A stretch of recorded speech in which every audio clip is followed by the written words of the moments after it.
बिस्मिल्लाहिर्रहमानिर्रहीम अस्सलाम वालेकुम गाइस। मैं उम्मीद करता हूँ कि आप खैरियत से होंगे।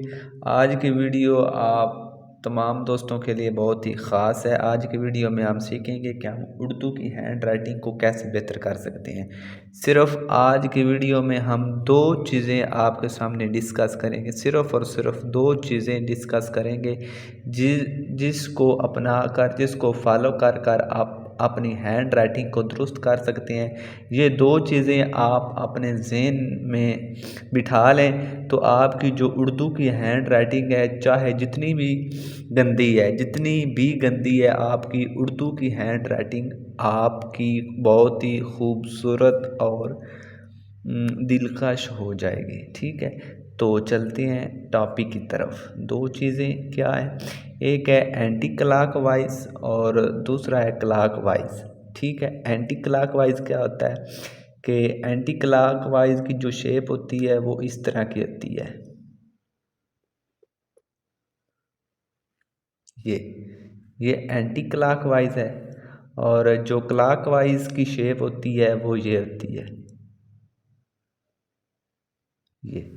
ठीक है, आपने बस ये दो चीज़ें समझनी है। सिर्फ आपको ये दो चीज़ें ही आपके लिए इम्पोर्टेंट हैं। अगर आप ये दो चीज़ें सीख लेते हैं तो आपकी उर्दू की हैंड राइटिंग 50% आपकी हल हो जाती है। ठीक है, हम सीखेंगे कि एक छोटा अलिफ, इसके बाद एक बड़ा अलिफ, इसके बाद उर्दू में दो, इसके बाद उर्दू में तीन।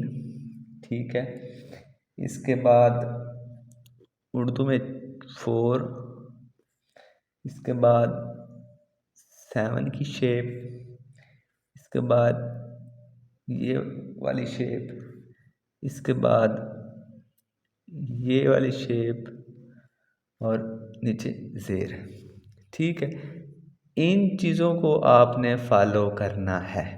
ठीक है, ये तो दो आपके पार्ट हो गए ना। ठीक है, हिस्से। ठीक है, साथ साथ ये चीज़ें हैं आपके लिए। अगर आप अपनी उर्दू की हैंड राइटिंग को खूबसूरत बनाना चाहते हैं तो इन चीज़ों पे आपको अमल करना होगा और इन चीज़ों की आपने बार बार प्रैक्टिस करना होगी। ठीक है, अब जो ये वाली शेप है ना क्लॉक वाइज, इसको हम डिस्कस करते हैं। ठीक है, एक देखें, ये सीन की शक्ल और ये शेप ऑफ मून। ठीक है, फिर एक दफ़ा बताता हूँ, ये सीन की शेप और ये शेप ऑफ मून। ठीक है, क्लॉक वाइज। एक दफ़ा फिर समझें, ये सीन की शेप और ये शेप ऑफ मून। ठीक है, ये शीन बन गया। ठीक है, और आपने ये जिस तरह बीज का दाना होता है ना, ठीक है, बीज का दाना, उस शेप में आपने ये देखें, ये शेप। एक दफ़ा फिर देख, ये शेप है बीज के दाने की। ये दोनों गलत हैं। ठीक है, ये शेप ठीक है। एक दफ़ा फिर समझाता हूँ। यहाँ पे ये जो शेप है ये बीज के दाने की, इसको थोड़ा सा नीचे इस तरह करेंगे और नीचे आप shape of moon, shape of moon, ये स्वाद बन गया। फिर से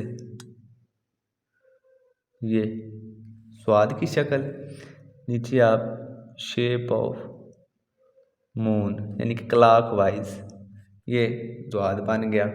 ठीक है, इसके बाद बारी आ जाती है एंटी क्लॉक वाइज की।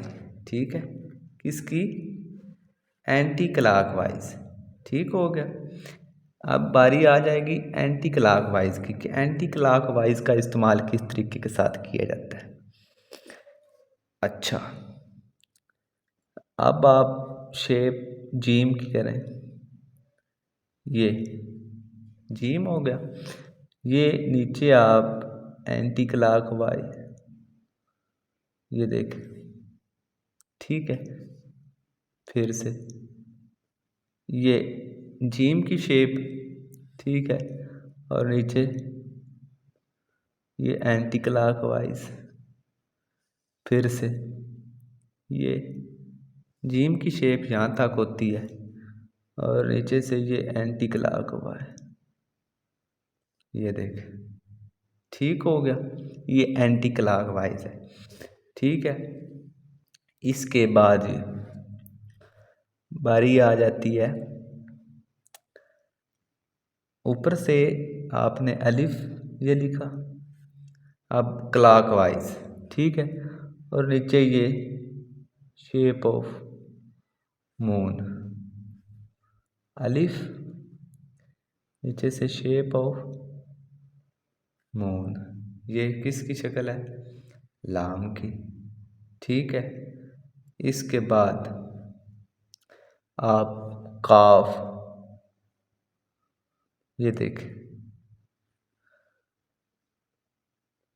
ठीक है। ये तो मैंने थोड़ा सा ना वाव डाल दिया है, थोड़ा सा ना इसको इस तरह तिरछा कर दिया है, ठीक है, इसको छोड़ो। ये काफ, ठीक है, और नीचे ये शेप ऑफ मून क्लॉकवाइज की। फिर से समझाता हूँ, ये काफ और ये शेप ऑफ मून, ये, ठीक है। अब आपको एक और चीज़ समझानी है मैंने, वो ये है कि अब बारी आएगी आपकी एंटी क्लॉकवाइज की, ठीक है। एंटी क्लॉकवाइज वो आप किस तरीके के साथ करेंगे, वो इस तरीके के साथ करेंगे कि ये शेप होती है एंटी क्लॉकवाइज, ठीक है, और दूसरे नंबर पे क्लॉकवाइज की ये शेप होती है। ये दोनों तो मैंने आपको समझा दिए हैं दोनों, ठीक है। इसके बाद हम, ये शेप होती है, ये शेप सी की, ठीक है, ये शेप सी की, और ये क्लॉकवाइज। फिर से ये शेप सी की, ये, और ये क्लॉकवाइज, ये क्या बन गए, छोटी, ये। फिर से समझाता हूँ, ये सी की शेप और ये क्लॉकवाइज, ठीक है। इसके बाद सीन, ये क्लॉकवाइज, ये क्लॉकवाइज, ये बीज के दाना, ये क्लॉकवाइज, ये बीज का दाना, ये क्लॉकवाइज, ठीक है। ये एंटी क्लॉकवाइज, ठीक है, ये एंटी क्लॉकवाइज, ठीक है। जब तक आप इन हरूफ की प्रैक्टिस नहीं करेंगे तब तक आपकी जो उर्दू की हैंड राइटिंग है वो बेहतर नहीं हो सकेगी, ठीक है। तो आज की वीडियो यहीं तक की थी, ठीक है। आपको मैंने दो तरीके सिंपली आपको बताए हैं, क्लॉकवाइज और एंटी क्लॉकवाइज चीज़ें क्या होती हैं, ठीक है। आपने इनकी बार बार प्रैक्टिस करनी है। जिस चीज़ की समझ ना आ रही हो आपने कमेंट करके मुझे बताना है, ठीक है, मैं आपको बता दूंगा। मुझे नेक्स्ट वीडियो में मैं आपके लिए हाज़िर होता हूँ, तब तक के लिए मुझे इजाज़त दें। अस्सलाम।